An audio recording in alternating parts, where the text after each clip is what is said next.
EU action. Illuminar versus Gamerlegion to start the day. We've got Avant-Garde with a double showing later, and that means that the excitement is here to stay. But the excitement will be brought to you, of course, by both myself, Scrawny, and Scriv. Scriv, it's a pleasure to have you with me today. I am hyped to see a little Gamerlegion. Yeah, so am I actually. It's really good that you mention Gamerlegion because they've very recently just stabilized out this roster. Sort of a little bit of a European mix, and then in the last month or two, they've had some of like the Swedish core getting some of their Swedish friends to stand in. And they've decided, you know what, let's actually just make a full Swedish team with HS and Scream kind of moving away sort of thing. So I think it's going to be interesting to see. They've also very recently just added Pleasant fully into the lineup. Yeah, so it's going to be cool to see what more they've got. Dennis, man, that's where my eyes find themselves locked. But locked into CT spawn is Gamerlegion. They've used this mid push to get all the way around the counter terrorists. There is 3 CTs towards that B bomb site, and this is a crucial kill from Dennis. Him getting that frag on short A is what brings bomb back into the site and pushes Reets into the 1 versus 4. So it wasn't the initial plan to end up here on A, but it works. Yeah, it definitely does. I think it's a play that we don't see a lot of because it's not really expected.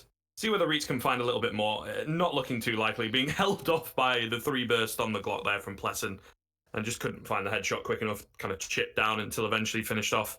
But yeah, it's something, it's almost like a little bit of a matchmaking strat in a sense where you just sort of run up and go long.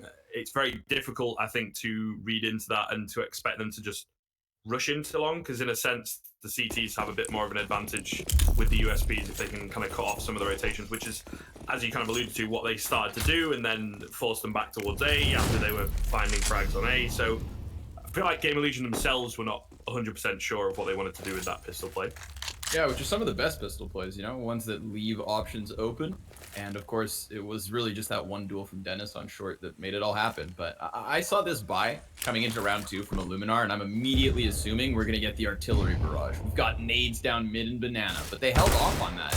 And it's a beauty to see, because obviously we know this by now. 4 smoke grenades means you can just start cutting off these checkpoints and just locking down the round into the last 30 seconds. I mean, you see it happening already, right? The first smoke goes down on banana. But that comes after, of course, a deagle headshot. And then again, remember, there are still frags in play here, Scriv. Any of these players from Gamerlegion could find themselves bombarded if they hit the timing on the head. Yeah, to find that first frag, they've really not used a lot of utility. And I think Gamerlegion need to respect that for sure. There goes in another nade, more chip damage, going to help out the 4 deagles that they've got in play. So it's starting to look a little scary from Gamerlegion. They don't really have a great deal of map control gained, more map control that Illuminar have given them, the banana area and obviously that sort of area that you spawn with in terms of mid and second mid and whatnot. But ultimately, moving into B, I don't think it's going to be the best plan for them either. There's so many players around from the CT side. We'll see, still that automatic weaponry going to do some good damage, but 2 quick frags coming through. It's still a man advantage for Illuminar as the bomb goes down. Yeah, you've got those 2 frag grenades on the rotation as well. So the deagles were all they had for the defense. Gamerlegion hit this bomb site with that 30-second mark still up on the clock. A couple bodies get kind of collateral by the... That's good damage. Now that first frag's thrown, nothing for anymore. The last frag's dropped as Reeks is caught off banana, and Stomp's gonna go ahead and put through the smoke. He takes down the first and second. Headshot to the back of the site. Illuminar forced by for the win. Yeah, indeed. And, it's such a tough team, I think, to play against. Early on in the round, we talked about how kind of, good it was, how great it was, didn't expend too much of the utility. But this Illuminar side are so well drilled. They are so coordinated. Their team play is brilliant. And I think Gamerlegion, like I said, they lost that first person and they were never really able to trade it back or, regain a bit of control. And that's kind of the danger of those deagles. They can just swing out, find a quick headshot, dip back, and then you're like, oh, okay, well, I guess we are actually left in a really dire situation. Even though we've got the extra utility and the extra, the stronger weaponry, they're just not able to get their foot back in the door. And Illuminar exploit that perfectly, to be honest. That first kill made all the difference in the end. And it's coupled with the fact that, you go down into a 4 versus 5, and did we get any kind of extreme apps pressure from Gamerlegion? Did we see any kind of long play into a CT wrap? No, not really. They just barreled into the B site, 30 seconds left. They played into the hands of Illuminar. Obviously, Gamerlegion with a force of their own have found footing on the A site, but they haven't found any kills until now. A double response back and a third one from Knock. God, don't you just love Deagles? I mean, it obliterates certain players and it just turns the tide of potential rounds. This is a big one. This is an important 2v2 retake attempt. They have double kits and 1 smoke on Oscarish. So important that they find this on the Illuminar side as well. That CT economy can really not handle this. The AK against the MP9 at short, probably going to go the way of Hampus unless timing works out for the CTs here. They start to move in, but a lot of noise being made. Great little 2-man setup, and there it is. Nork finds the first. Innocent trades it, but Hampus gets the backstab easily enough. A second round on the board for Gamerlegion, and like you say, those Deagles can just turn the tide so very quickly. That retake on A with very little utility, slightly weaker weaponry from what Gamerlegion had retrieved, just falls apart from Illuminar. Listen, it's not the prettiest Counter-Strike. It's not necessarily textbook, but if we're going to go back and forth between these two teams this entire game, I'm down for it, man. We've got force buy after force buy, so round 4, not shying away from the trend. So many frags, so many smokes, and again, so many teams, but this time it's rapid aggression. We already have Gamerlegion working their way around long. They're not just going to sit back after losing a 5 versus 4. No, they're looking to trade train all the way into this A site, but Mono with a good Deagle headshot again cuts down the numbers, and the player in Library is ready to hit from behind. But does he run through this? Does he decide to? Nope, not yet, because Innocent and Reach are pinching the man in mid, so now it's a 3v2 with the last 2 players on site. We'll manage to get that bomb down, but I mean, again, retrieved weaponry, kits available, a fair amount of utility to work with for Illuminar, so it's really not all that bad. This time around, they've got the man advantage as well, which surely should make all the difference. One of these 2 T players is going to have to pop off, going to have to find something incredible. Hampus with a bit of an off angle, get the head of the first, and there's no one near to trade. Reach, sure, he picks up the AK, but they're so very low. Rusty in on the site as well, gets the headshot. Reach spins around, can't quite get the 180. The timing didn't quite work for him. Hampus very nearly got his head clapped off, but he didn't go swinging all the way around. And, well, Gamerlegion, again, it's close, it's tight, but they managed to string a couple together. Yeah, he doesn't swing too far out to lose his head, and unfortunately for the last remaining CT, he couldn't go any further into the site, taking a wider angle because of that Molotov. So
versus M4s who have no kits and no utility, and now dwindling numbers too. Just Reets to survive here.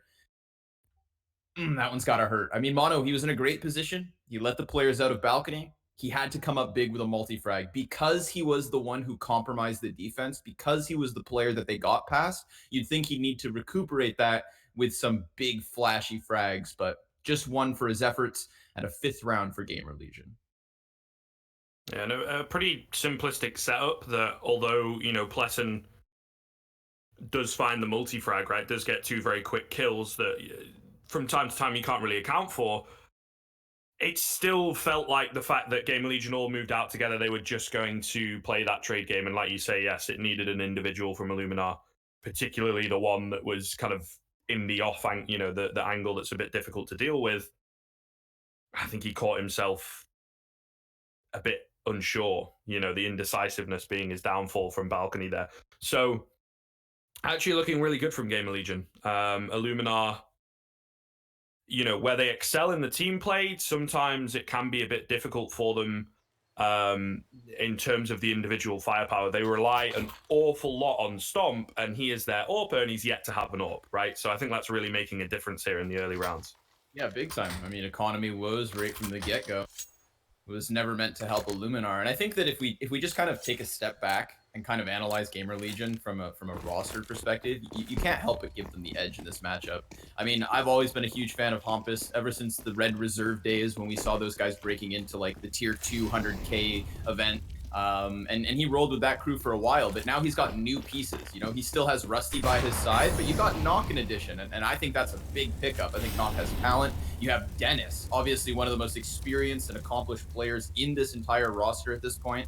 And again, all Swedish CS. These guys are in native communication now. You know, Swedish CS is back on the menu, right, Scriv?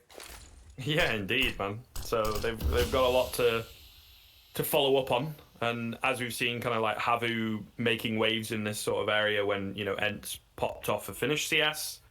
Maybe Gamerlegion can do the same thing for Swedish CS. Yeah, it inspires the masses, but right now the masses are going to get slaughtered here at B. Pistol in the smoke, only one for Oscarish. Valiant effort, you know, have one player feed himself by walking through smoke blind, and then the second one has the element of surprise, but still dies regardless. Bomb plant from Dennis, easy peasy. CT, oh, spam through smoke. Knock drops one, and these last 2 remaining players are going to try to get another kill. The damage is there slightly, but ooh, near empty-handed. Nice, Mono a second. Ooh, almost a third, but that's enough. Enough is enough. Gamerlegion take 6. Yeah, you really got to watch out with Mono. He is actually a beast on that Deagle. Did a fair amount of casting of this team for a little online to the European Champions Cup. I don't know if you saw any of it or saw of it. I appreciate that you have knowledge here because I've never cast an Illuminar game. So yeah, but on the D, he turned a lot of rounds for them in some games. But Gamerlegion, considering the amount of Deagles, you know, Illuminar have had in hand, dealing with it quite well. But this is what we're all about. This is what I was talking about. Stomp on board is this difference maker, getting aggressive early, able to back away as well. Going to take another face, and it will be his downfall. But I feel in that kind of situation, damned if you do, damned if you don't. Felt like they were rushing into him. At the very least, opens up. At the very least, you know, gives Illuminar a bit of an idea of what's going on, and they're going to draw a risky rotation in the form of Innocent. He's still quickly able to get towards B if required, but the lack of information, you know, that Gamerlegion are giving across is really making the difference. Great flash comes in for Hampus, and still a player in on the site. We'll get one, but yeah, just spinning around, too many angles to check.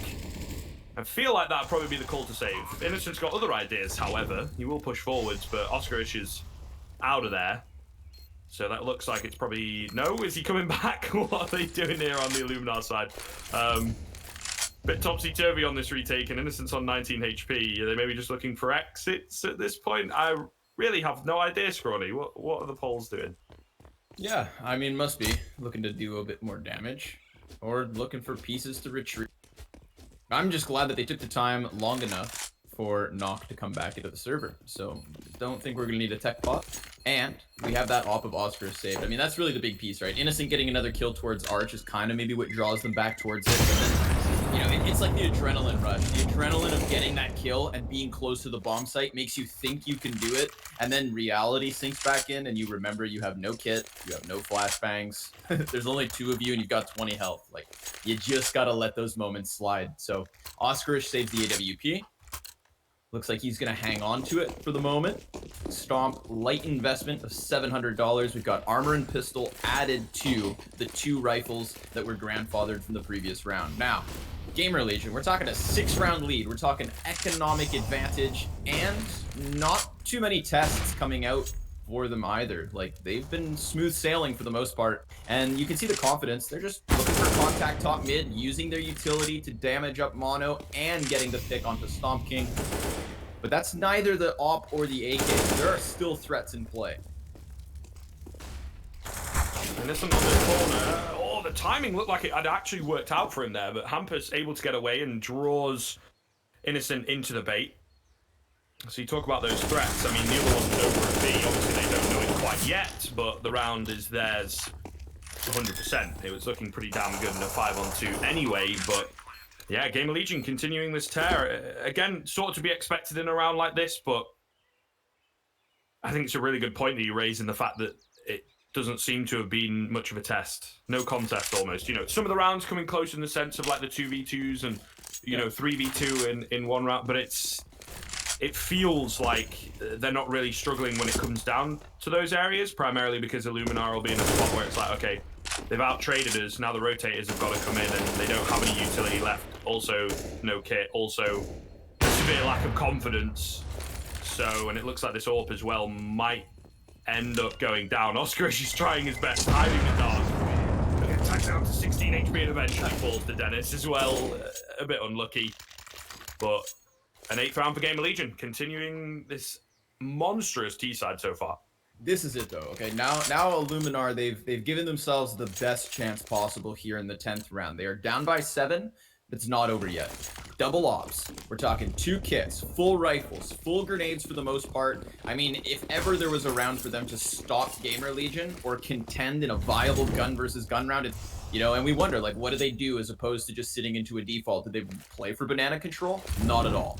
Oscarish is just lurking with that op, just posting it up and waiting for the play to come his way.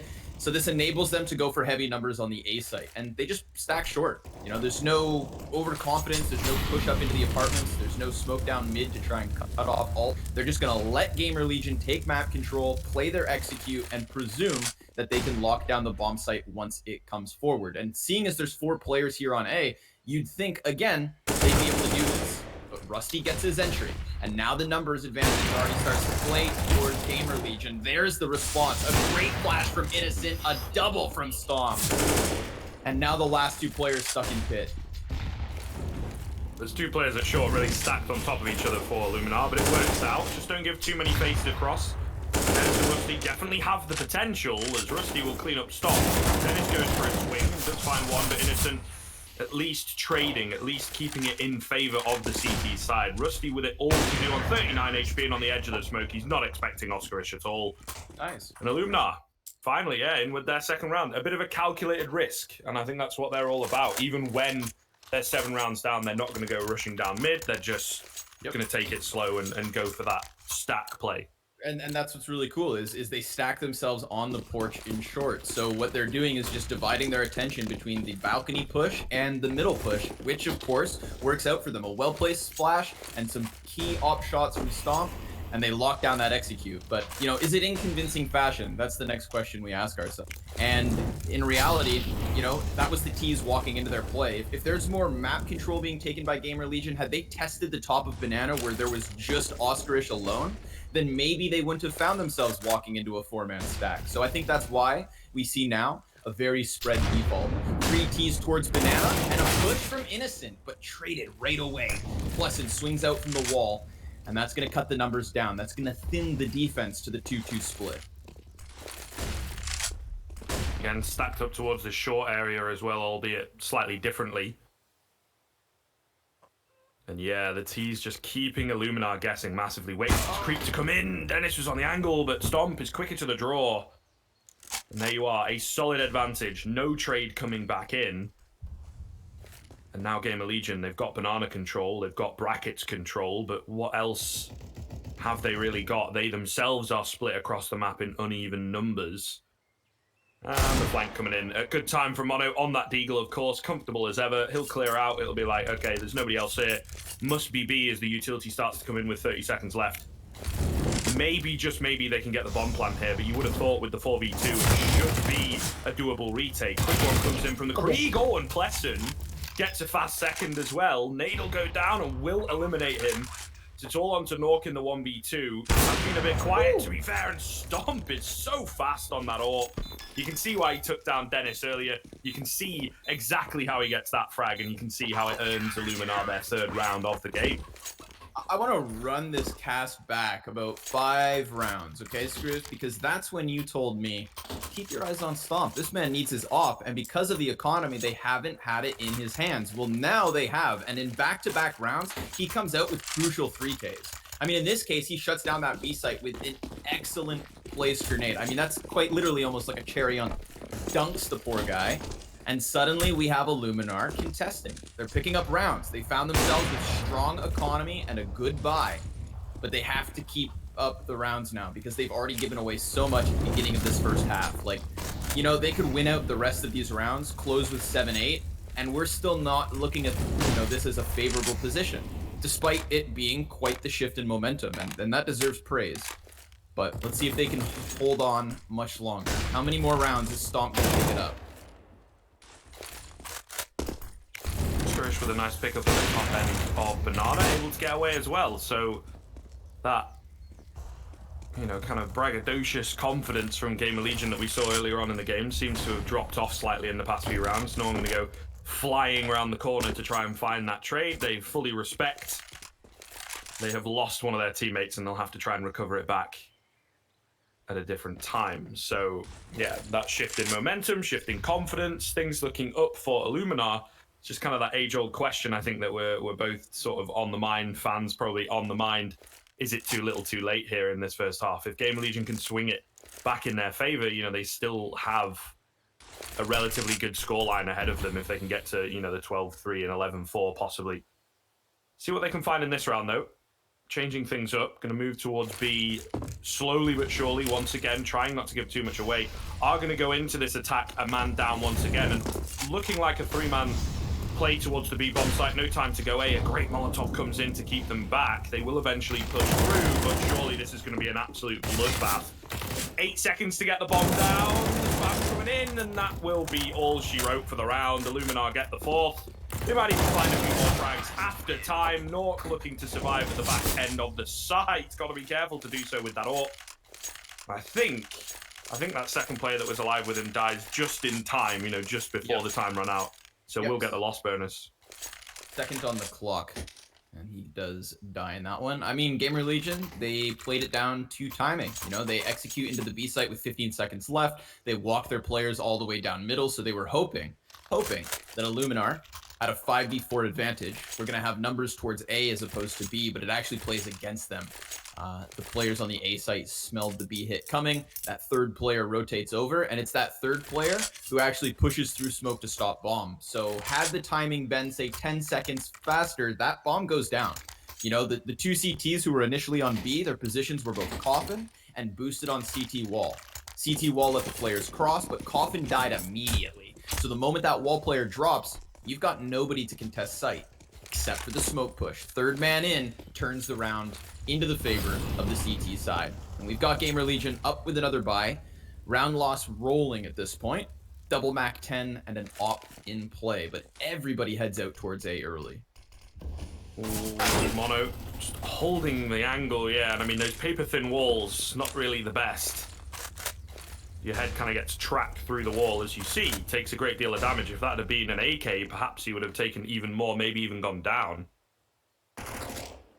Doesn't even use his Molotov, I suppose. He just runs out of there. So they do have the apartment's control fairly easily. But then it's, you know, difficult for the CTs because all he sees is a Mac 10. So it's like, is that the entire team or is that just one guy being a nuisance?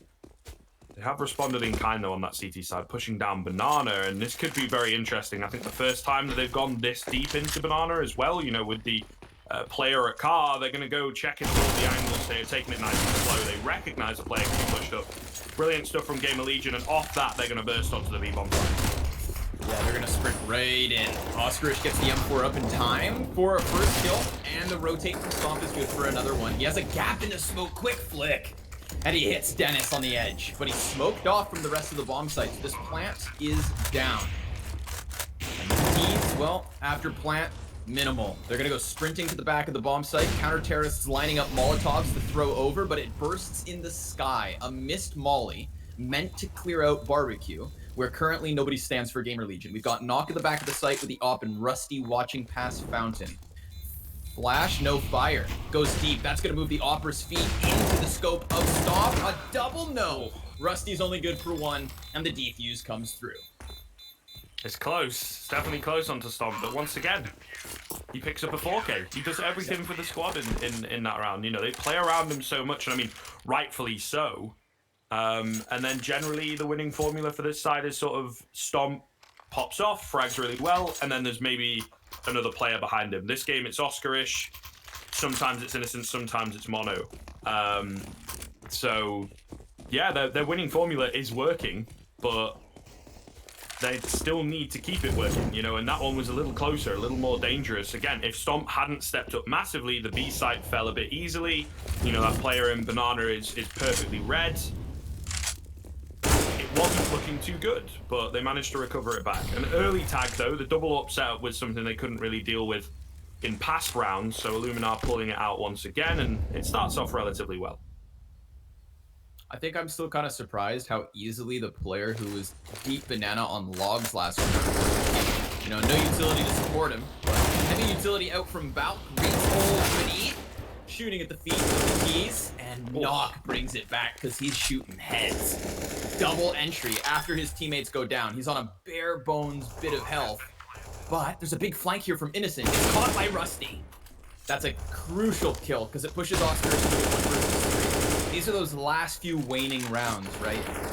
9 for Gamerlegion, a potential 10th up next. Closing bit of this half where we asked ourselves, were Illuminar going to clean sweep, or were Gamerlegion going to give them a fight to the end? And here you have it. At least a 9th for them. 2 survivors. That's an op move forward and an easy buyback for the 15th round. Yeah, I don't know if you caught that on the on your end, but not just going for a random spray through the smoke. I think maybe heard Oscarish jumping about or whatever. Takes him down. Oscarish easily could have survived. I'm not quite sure what he's playing at, just jumping, trying to spot over the smoke. Like 1v4 or whatever. That's an angle. I mean, I'll talk about it in a second because it looks like we might see a little more action. But for me, it always seems like it's a bit of an angle, I suppose on the scout, it seems like an angle when you're a bit more tilted. If a T is watching that, he has like a good second, 2 seconds ahead of you, right? And you go swinging into the car, the barrel's position, and you're easily going to get taken down. There's maybe a chance, you know, on that scout, like you know, the higher movement speed, maybe he claps his head off, but it's a bit of a risky play, and it gives Gamerlegion a super free first frag, and yeah, they're just going to wind the clock down, bait out what utility you've got, and probably try and press the advantage here as Innocent douche through the wall. Will give away the vast majority of the B control here. No contest on mid. There's a player up. Boosted. Stomp was on the little porches, and now he's just going to smoke off middle as the entirety of Gamerlegion head out towards B. So cross your fingers for both Reets and Innocent. Their job not going to be eat. They have 0 utility, a scout, and an up. 5 players charging at them, but Reets is good for the very first. Scout's going to get smoked off, so denied any kind of help. Reets has to do it all on his own, and he goes inside the smoke. He lets all of his players pass, but he gets spammed. Damn, Knock. You do it to him. Now, Innocent goes for the CZ play, knowing these players are close. He's been completely nullified by utility. Frag grenade nearly covers his head, and despite that damage, he still comes up empty-handed. Low HP on 3, but that's a 10th for the Gamerlegion. And ultimately, I think just working off of that super strong start, right? The fact that the CT economy particularly gets broken they kind of had to be the ones doing the breaking, right? In that back and forth tit for tat beginning that we saw to this game. And once they got the AWP out, you know, we mentioned it time after time. You saw it time after time how influential Stomp was, but it took them a good 5 or 6 rounds into the game before they were even able to think about getting the AWP out. And it just, you know, that's ended up being the advantage. The AWP-less rounds, the messy rounds to begin with, is the advantage that Gamerlegion walk away with. But we'll see. Illuminar still got a pretty decent T side. They could definitely pull this back. It all starts with the pistol, though. Yeah, big time. It's a tough task, most certainly. But I feel like there's a lot of toss-up when it comes to matches of this caliber. Pressure teams too. Double frag grenade around Banana. Big burst from Illuminar. There are going to be bodies flooding this bomb. We've got a smoke down from both sides, so they're just going to have to charge through it. You see Gamerlegion scrambling to get players into the back of the B bomb site. They have 4 members here. A big gap in the cross smoke, though. That could be atrocious. Hampus is going to get himself a double headshot. He's looking for more players as the player in the back of the site goes down. Innocent duel's close, and a 3 versus 2 is where we're left. But Hampus with another. That's 3 kills for him alone on this B site, and now Oskarish has to get 3 as well. But he's got to do it alone. Spotted out and confirmed by the player Deep CT. Doesn't quite know where these other 2 have gotten off to, but I love Gamerlegion's play right here. Look how Hampus and Dennis are just solid statues. Oh my god, maybe not. I take that back. Dennis gets popped. Oskarish is going to go for the fake plant and maybe go clear construction. He's very wary of a banana play. But if he thinks about it, Hampus has been floating construction this entire time, so that could very well be 2 players here, and they just walk up and trade frag, and I love it. You know, they give him a little bit of respect, and when he starts to make his play, they reel it back in, they make the offensive, and they close out second pistol. Yeah, it's actually a little bit genius there from those 2 players, because I think they hear him walking around, checking a little bit, figuring Dennis kind of says, well, he's taken me out that construction area. It's probably where he's gone to look for more players, and he thinks he's cleared it, right? He starts to panic for the banana area, and that's the mind games of a clutch situation like that going the way of Gamerlegion in the end. So pretty smart 2v1 play, and like you said, giving the respect, especially after, you know, you take down a legendary pistol player like Dennis. Even more respect given, and that's all they needed. It was absolutely perfect. You know, I love the transition. You know, you're standing at a 3 versus 1, and it's very easy to just call off, guys, wait, let him come to us. But then you find yourself in a 2 versus 1, and instead of playing scared, giving him a chance at separate duels, they take that initiative. They shift into gear, and they make it happen on their own accord. Now, this is awkward. We've got 2 pistol kills coming out of Banana, but a fast flank from Gamerlegion should be enough to shut this down. Stomp gets his paws on an M4, and there it is.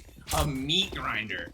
Dennis just hits him from the back, and poor Knock is asking himself, why do I have to get the assists? Yeah, he wanted a bit of that cash, but unfortunately not going to be the case.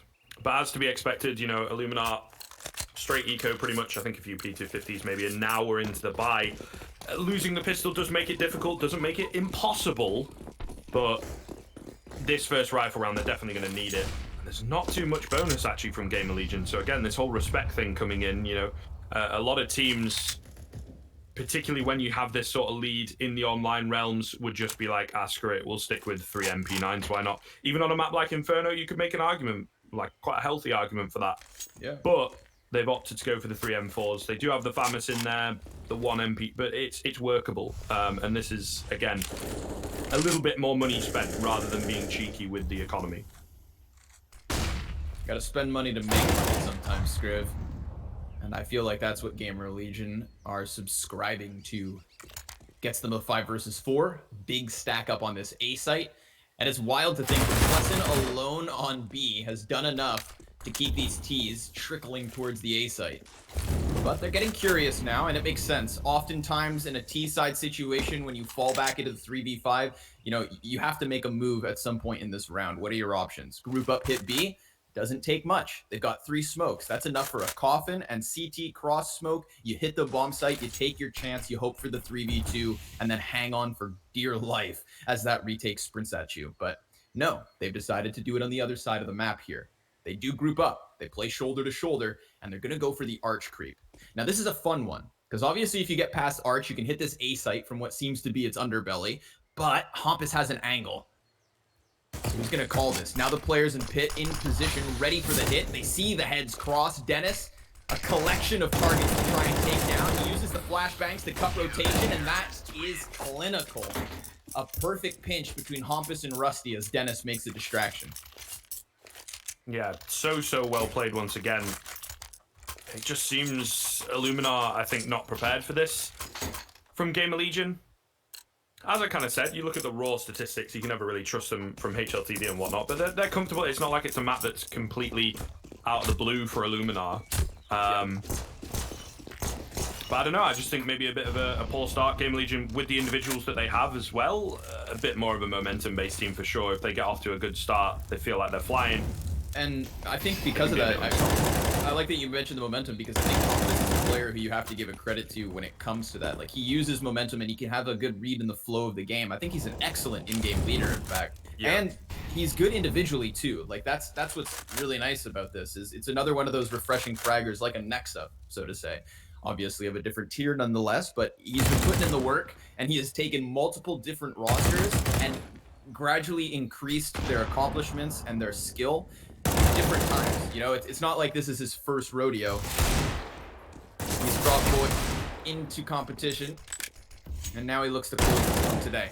So more rifles just looking for duels. I mean, Gamerlegion find themselves in a spot where they can give up 2 kills in mid, not really sweat it all too much, because it's just Stomp with his Deagle 1v3, and they are now 2 rounds away, essentially, from winning this map. I mean, this is when confidence boils over, right? This is when mistakes can be made and the game might get extended to a 16-8. But there is no reason to believe Illuminar bring this all the way back. Not right now. Well, look, I'm ever the optimist. Yeah, that's a good thing. There's maybe a chance, right? Yeah. I don't know. I mean, Stomp, I suppose, slowing things down here. It's just waiting, hoping the Gamerlegion spread their numbers out, which they have. I mean, he has a 1 versus 1 duel with a player in pit, but Rusty, like a little rat, hides behind the wall until the timing is perfect, and I love that. You know, he keeps himself down in this, emerges for the win. 14 rounds up for the CT side, and one last big buy from Illuminar to try and deny OT. And they've got everything that they need. That open play, which, you know, you don't always see on the T side of Inferno, but when you're this far down, you need everything possible. Oh, almost an early face, almost an early frag, to be fair, but nothing coming. Bit of a wasted smoke, I suppose. Yeah, at the very least, has pushed them away. Dennis taking a wide face into mid off the back of no flashbang or anything like that is certainly risky. This is what you were talking about, that over-aggression, the complacency that you can get. It's like, it doesn't matter, we might lose this round, but surely we'll pull it back. Could still pull it back within the context of the round itself, right? There's 2 players in it short, 1 in it long. They're going once again for this aggressive A-hold. They're just walking into the meat grinder, and sure, it's being kind of traded back. So 2v2, but there's still a player on A. Nork holding down the flanks, but opting to drop back. So Illuminar, at the very least, have kept the CTs guessing and have split the CTs up. So there is that. If they can catch one of these isolated players, could possibly steal the round away, but I think they themselves are also a little unsure. They're hoping to find Pleasant rotating. Yeah. And he is, but the wrong way. I mean, this is the most interesting play of the round so far. Pleasant, he makes his move, right? He could have just hung out in apartments. He could have sat back in the apps and waited, but he decides to go pushing down middle, get closer to the B hit, and hoping that Illuminar will take the space they've been given in CT spawn and run towards the B site, because they're aware that this was an A stack from the start. So what are the odds that there's another, you know, ratty player like Rusty hiding back behind pit? They don't want to deal with that. You don't want to go running past the scooter and have to deal with an anchored A player. So of course B is the better option. But the problem at this point is Pleasant's doubled all the way back. So they are going to get this 50 split. Knock burned into the open. And he hits both shots. Just makes it look too easy. I mean, they did exactly what they'd hoped for. They burned the player out of position, but he just loses a bit of life before taking the first peek. And then when he goes out for the second, he knows the player's there. Time was of the essence, and Illuminar can't manage. 10 map points here to open up Esea. Yeah, I mean, the thing is as well, right, Nork plays it kind of perfectly in the sense that the molly comes in, gives it half a second, and it's just sort of instinctive for players, right? That as soon as you throw an utility kind of giving your position away, you expect a peak to come in from somewhere else, and it just comes in from the perfect spot. Looks like the game is very quickly going to end here. Not looking too good. They just rush up middle on both sides, in all honesty. Stop not expecting the second player, and that will be all she wrote. A fairly dominant showing from Gamerlegion. Not really to be expected, if I'm honest. Yeah, I mean, I'm not sure, right? I didn't know what to expect with Illuminar. And I think that it boils down to what I've seen before, which is no matter the roster Stomp finds himself on, he's putting up numbers. Buddy can op, and that's most certain. We saw highlights of that. I think Gamerlegion just had a read on this from the get-go. I think Gamerlegion have the edge, seeing the sense that they have a solid in-game leader, they have structure, and they have some very accomplished players. I mean, remember, we didn't really have to talk about him much, but Dennis was here the whole time, and show me one thing that anybody from Illuminar has done that really even challenges his achievements, right? So that level of experience, cool-headedness, you saw it. Even in their calculated aggression, we had Gamerlegion taking risks, and risks that pay off. So map 1 is done, folks, and that's all we have for you in terms of Gamerlegion. But now we start with the double Avant-Garde matchup, which is super exciting. Avant-Garde, we're talking the second place team from the most recent Berlin Major, but now they find themselves in the online economy of Counter-Strike, where woes can take you by surprise. So will we have a crazy upset with Avant-Garde versus Jack Bellino? More Swedes in the server, and that one's coming up next. We'll see you guys there in just a bit.